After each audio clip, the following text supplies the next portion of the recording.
Hello everyone, मेरा नाम है Swagat Kaur. Welcome to history school.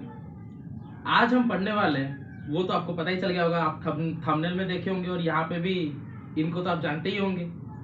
तो हमें ये तो पता है कि इन्होंने क्या किया था, महात्मा गांधी जिनके बारे में अभी बोल रहा हूँ उन्होंने क्या किया था, वो सब हमको नॉर्मली बैकग्राउंड हमें पता है। पर आज मैं कुछ ऐसे टॉपिक के बारे में बोलना चाहता हूँ जो हम सबको सिर्फ पता है कि ऐसा हुआ था, पर वहां पे क्या हुआ था और जो डिटेल में हम उसको आज जानने की कोशिश करेंगे। मैं बात कर रहा हूँ गांधी जब साउथ अफ्रीका में थे तब उनके साथ क्या हुआ था उसके बारे में। आप सबको पता ही होगा गांधी साउथ अफ्रीका में थे और इंडिया को आए थे 1915 में। तो साउथ अफ्रीका में जो थे वो क्या कर रहे थे, वहां पे क्या किया, क्यों उनका इतना बड़ा नाम है साउथ अफ्रीका में, और वो साउथ अफ्रीका गए ही क्यों, वो तो इंडिया में ही रहते, साउथ अफ्रीका क्यों गए एम्प्लॉयमेंट के लिए, वो सब हम आज जानेंगे। तो चलिए शुरू करते हैं। तो महात्मा गांधी जिनका पूरा नाम है मोहनदास करमचंद गांधी, उनके बारे में हम सबको पता है। वो पोरबंदर जो गुजरात में वहां पे पैदा हुए थे। ये वो वाला बंदर नहीं है जो आप सोच रहे हैं, एक तो जगह है, ठीक है। और वो भी गुजरात से ही पैदा हुए थे। आपको पता ही होगा सारे रिवोल्यूशनरी लोग गुजरात से ही पैदा होते हैं। अब एक तो हमारे पीएम भी है ये तो इसलिए वो वहां पे पैदा हुए थे और वो अपना पढ़ाई वढ़ाई सब वहीं पे शुरू किए। फिर उसके बाद वो जब अपने लॉ का पढ़ाई के लिए वो इंग्लैंड गए थे। कब गए थे वो इंग्लैंड? 1881 में। 1881 में वो इंग्लैंड गए थे। इंग्लैंड जो गए थे वो 1881 में, वहां पे वो पढ़ाई की अपने लॉ का। फिर पढ़ाई वढ़ाई खत्म करके वो वापस आ गए इंडिया को वापस आ गए। वो फिर प्रैक्टिसिंग लॉयर थे। कहाँ पे? बॉम्बे हाई कोर्ट में, जो अभी मुंबई हम बोलते हैं, बॉम्बे हाई कोर्ट में वो प्रैक्टिसिंग लॉयर थे। पर उनका वैसे इतना कुछ खास इनकम वगैरह नहीं हो रहा था, क्योंकि महात्मा गांधी जो थे वो बहुत ही मतलब यंग थे जब वो लॉयर थे। और कोई भी अगर जाएगा तो वो यंग लॉयर को क्यों अपॉइंट करेगा, मतलब अपने केस के लिए? वो तो किसी सीनियर लॉयर को ढूंढेगा ना। तो इसलिए महात्मा गांधी का इतना खास कुछ इनकम हो नहीं रहा था। इसलिए वो बहुत मतलब निराश रहते थे कि क्या करें, आगे कैसे बढ़े अपने लाइफ में। फिर उनको एक तो केस मिला जिनका नाम था दादा अब्दुल्ला। वो एक तो थे, ये नाम याद रखना।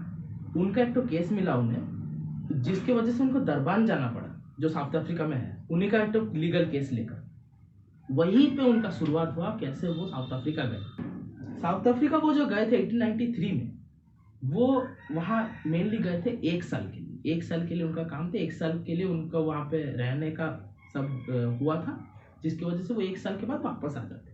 लेकिन हम सबको पता है वो 1914 तक वहीं पे ही थे।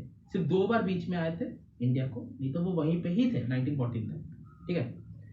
साउथ अफ्रीका जो है वहाँ पे वो टाइम में जब गांधी जी गए थे 2 लाख इंडियंस रह रहे थे तब।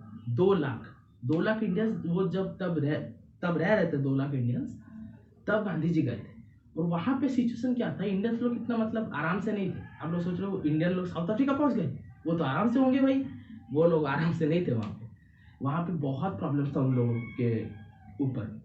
प्रॉब्लम्स जैसे कि आप लोग जो अभी रास्ते में चल रहे फुटपाथ वगैरह में, इंडियंस लोगों को अलाउ नहीं था। इंडियंस लोगों को मना किया गया था, आप लोग फुटपाथ पे नहीं चल सकते, वो सिर्फ यूरोपियंस चलेंगे। वहां पे एक तो सेपरेट फुटपाथ होता है ना, ऐसे इंडिया में इतना नहीं होता, पर वहां पे एक तो सेपरेट फुटपाथ होता है जहाँ पे लोग चलते हैं, और वहां पे सिर्फ यूरोपियंस ही चल सकते हैं। ये लोग नहीं चल सकते फुटपाथ पे, इन लोग को मना किया गया था, आप लोग नहीं चल सकते। और वहां पे क्या था, इंडिया में आप लोग शाम के बाद बाहर घूम सकते हैं, रात में घूम सकते हैं, कुछ भी। वहां पे वो लोग नहीं घूम सकते, रात में इंडियंस लोग को मना किया गया था। सिर्फ अगर आपके पास स्पेशल परमिट होगा, याद रखना, स्पेशल परमिट होगा तो ही वो लोग घूम सकते हैं बाहर, नहीं तो नहीं घूम सकते हो बाहर। फिर उसके बाद आप लोग को ये जो ट्रेन है वो तो बहुत ही पॉपुलर था साउथ अफ्रीका का, आप सबको पता ही होगा। जो ट्रेन था, ट्रेन में जो फर्स्ट और सेकंड क्लास का जो सीट था, वो उसमें इंडियंस लोग को अलाउ नहीं था। इंडियंस लोग पर ट्रेन में ट्रैवल कर सकते थे, पर उन लोग को फर्स्ट और सेकंड क्लास में अलाउ नहीं था। वो लोग कहाँ पे बैठते? फुटबोर्ड में। अब आप बोलो फुटबोर्ड क्या है? फुटबोर्ड है वो जो हम जब ट्रेन में उठते हैं, इंडियन का ही ट्रेन ले लो, जब हम उसमें उठते हैं जो स्टेप्स होते हैं, आप लोग यहाँ पे देख सकते हैं, जो स्टेप्स होते हैं उसी को ही हम फुटबोर्ड बोलते हैं, ठीक है। वो फुटबोर्ड में उठते हैं, वहीं पे ही हम लोग मतलब वो लोग जो इंडियंस लोग थे वो लोग बैठ सकते हैं वहां पे, या फिर खड़े हो सकते हैं। सिर्फ फुटबोर्ड जो अंदर तक होते हैं उतने में ही वो लोग खड़े होते, और अंदर नहीं जा सकते, ना सेकंड क्लास में ना फर्स्ट क्लास। इतना सारा रेस्ट्रिक्शन था। और क्या था, वो लोग कोई होटल में नहीं घुस सकते। जहाँ पे यूरोपियंस लोग रहते थे, वो लोग डिसाइड करते वो कोई भी होटल में नहीं घुस सकते, कोई भी चीज़ के लिए वो लोग नहीं घुस सकते वो होटल में। और इंडियंस लोगों का रहने का कंडीशन भी अच्छा नहीं था। जैसे यूरोपियंस लोग सबसे अच्छा जगह चॉइस करते थे अफ्रीका में, फिर वहाँ पे रहते थे। इन लोगों को एक तो मतलब गंदा जगह में छोड़ देते। सोचिए वो लोग का कूड़ेदान जहाँ पे था, कूड़ा जो अभी भी हम लोग का देख लीजिए इंडिया में, कूड़ा जो कलेक्ट होता है वो जाता है गाड़ी में, एक तो कूड़ेदान एक तो बड़ा जगह होता है वहाँ पे फेंकता है, वैसे ही एक तो जगह उसी के पास इंडियंस लोग को रख देते थे। बहुत अनहाइजीनिक सिचुएशन था इंडियंस लोग के लिए, इसलिए बहुत सारा बीमारी वगैरह वो सब वहाँ पे स्प्रेड हो। अफ्रीका तो आपको पता ही होगा कितना बीमारी आता है वहाँ से, और ये जो इतना अनहाइजीनिक सिचुएशन था वहाँ पे, और भी ज़्यादा बीमारी आना स्प्रेड हो गया। तो इसलिए इंडियंस लोग को वैसे भी वो लोग पसंद नहीं करते थे, और ये सब चीज़ की वजह से यंगस्टर्स जो मतलब अपब्रिंग जो थे यूरोपियंस के, वो उन लोगों को भी उन लोग के ऊपर मतलब क्या बोलूँ, घृणा आना शुरू हो गया उन लोग का। ठीक है, अभी क्या है, फिर अफ्रीका में एंट्री होती महात्मा गांधी का। महात्मा गांधी भी इंडियंस थे, वो भले ही जितना एजुकेटेड हो, उनके पास पैसा वगैरह कुछ भी हो, उनको भी तो प्रॉब्लम फेस करना पड़ेगा ना, तो उनका ही प्रॉब्लम फेस करना शुरू हो गया। पहला चीज है वो यहाँ पे आए क्यों थे, बोलिए आए क्यों थे। कोर्ट में लीगल केस था, किसका किसका केस था, दादा अब्दुल्ला, नाम याद रखना, दादा अब्दुल्ला का लीगल केस था। वो इसलिए आए थे, कब आए थे 1893 में, 1893 में आए थे केस लड़ने के लिए। तो केस लड़ने के लिए इंसान कहाँ जाता है, शॉपिंग मॉल, शॉपिंग मॉल नहीं, कोर्ट जाते हैं। कोर्ट में गए थे, कोर्ट में जो गए थे वो वहीं पे उनका शुरू हो गया। पहले कोर्ट में वो जज होते हैं, मतलब जज वगैरह होते हैं जिन लोगों का हम लोग क्या बोलते हैं, मैजिस्ट्रेट बोलते हैं। मैजिस्ट्रेट नहीं पहला डिस्क्रिमिनेशन शुरू। गांधी जी तब यंग थे ना, हमारे इंडियंस लोग टर्बन वगैरह पहन के जाते हैं, थोड़ी अभी की तरह मॉडर्न होकर घूमते हैं, टर्बन वगैरह पहन के जाते हैं। तब गांधी जी वैसे पहने थे। जज बोले ए गांधी टर्बन उतार, एक तो लॉयर है, नॉर्मल लॉयर की तरह है। गांधी बोले मैं क्यों रहूं भाई, ये टर्बन थोड़ी है कुछ मतलब लॉयर से लेन देन, मेरा अपना कल्चर है, मैं टर्बन पहनूंगा। मैजिस्ट्रेट बोले ऐसा अगर होगा तुम नहीं बन सकते लॉयर, तुम्हें यहाँ से बाहर निकलना पड़े। फिर गांधी गुस्सा होके टर्बन नहीं उतारे, वो भाई घमंड है आप इंडियंस लोग का, टर्बन नहीं उतारे, वो कोर्ट छोड़ के आ गए, मेरे को नहीं लड़ना भाई, तुम जाओ भाड़। फिर वो हुआ ये पहला डिस्क्रिमिनेशन। और दूसरा था, गांधी ने बहुत ज़्यादा पैसा देकर फर्स्ट क्लास टिकट खरीदा था, मतलब स्टेशन से कि ट्रेन में जाएंगे। फर्स्ट क्लास में वो बैठे थे, उनको मना के वो जा रहे थे, कहाँ मैं बोल रहा हूँ, विक्टोरिया एक तो जगह है, विक्टोरिया को जा रहे थे वो। वहीं पे ही जाते वक्त उनको यूरोपियंस ने वहाँ से बोला कि आप निकलो यहाँ से, आप फर्स्ट क्लास में नहीं बैठ सकते। गांधी जी ने टिकट देखा, भाई टिकट है मेरे पास, देख लो, पढ़े लिखे तो होंगे, टिकट ही देख लो। बोलो भाई ये सब हमें नहीं पता, तुम लोग इंडियन हो, तुम जाओ फुटबोर्ड में जाके बैठो, सेकंड क्लास में भी तुम्हें अलाउड नहीं है, तुम जाओ फुटबोर्ड में जाके बैठो।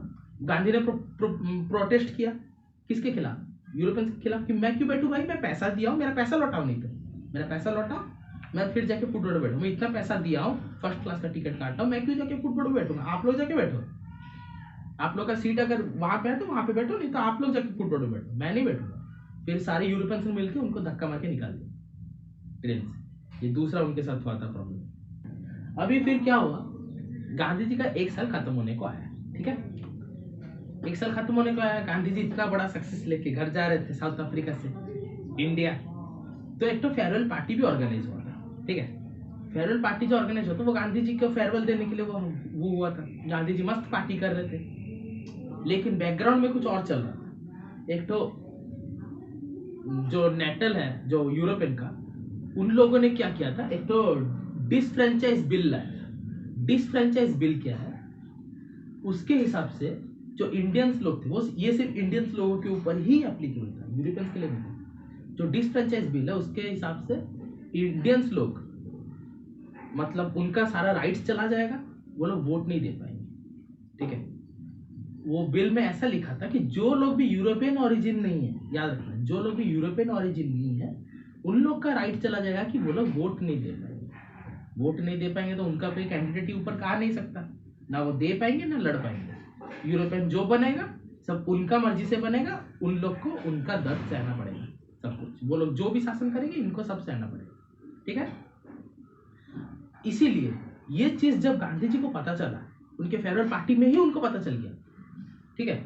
फिर वो पार्टी नहीं रहा, वो पार्टी जो गैदरिंग हुआ था वो एक तो मतलब क्या बोले, एक तो मीटिंग ग्राउंड बन गया। वो पार्टी मीटिंग ग्राउंड बन गया और गांधी ने डिसाइड किया कि मैं इनके खिलाफ कुछ करना चाहता हूँ। पर यहाँ पे उनको इंडिया भी जाना था क्योंकि 1 साल खत्म होने को जा रहा था, और यहाँ पे रह के भी मतलब क्या कर, ये लोग अपने थोड़ी थे, इंडिया उनका अपना था, ये लोग भी इंडियंस थे, पर उनको इंडिया भी जाना था वापस, 1 साल के लिए वो आए थे। तो वहाँ पे मीटिंग वगैरह हुआ, गांधी जी को सब पता चला कि ये सब अगर होगा तो कितना बुरा होगा। तो गांधी जी अभी क्या करेंगे, क्या वो साउथ अफ्रीका में रहेंगे या फिर वो इंडिया वापस जाएंगे। साउथ अफ्रीका में अगर रहेंगे तो इनके खिलाफ लड़ पाएंगे क्या, क्योंकि इनके सपोर्ट में कोई नहीं था, कुछ भी नहीं था। 2 लाख इंडियंस थे जिनका ना कुछ राइट्स था ना कुछ भी था, सब यूरोपियंस लोग संभाल रहे थे, इन लोग कूड़े की तरह देखे। तो क्या गांधी रह के कुछ कर पाएंगे? अगर इसके बारे में जानना है तो इसका पार्ट 2। ठीक है स्टूडेंट्स, आज के लिए बस इतना ही। मिलते हैं अगले वीडियो में जो कि होगा गांधी जी इन साउथ अफ्रीका पार्ट 2, जो कि आपको सिर्फ मिलेगा मेरे इस यूट्यूब चैनल में, द हिस्ट्री स्कूल। अगर आपको इस टॉपिक से रिलेटेड जो कि मैं आज पढ़ाया उसमें से आपको कुछ भी डाउट है या फिर कुछ भी अगर मेरे ये वीडियो से आपको कुछ भी प्रॉब्लम फेस हुआ, कुछ प्रॉब्लम लगा मेरे इस वीडियो से, तो आप मेरे को कमेंट सेक्शन में कमेंट कर सकते हैं। मैं आपके सारे डाउट्स का आंसर दूंगा और हो सके तो मैं अगले वीडियो में उस सबको मैं रेक्टिफाई करने की भी कोशिश करूंगा। और अगर आपको मेरा यूट्यूब चैनल या फिर मेरा ये वीडियो पसंद आया तो आप लाइक कीजिए, और अगर बहुत पसंद आया तो सब्सक्राइब कीजिए। मिलते हैं अगले वीडियो में, धन्यवाद।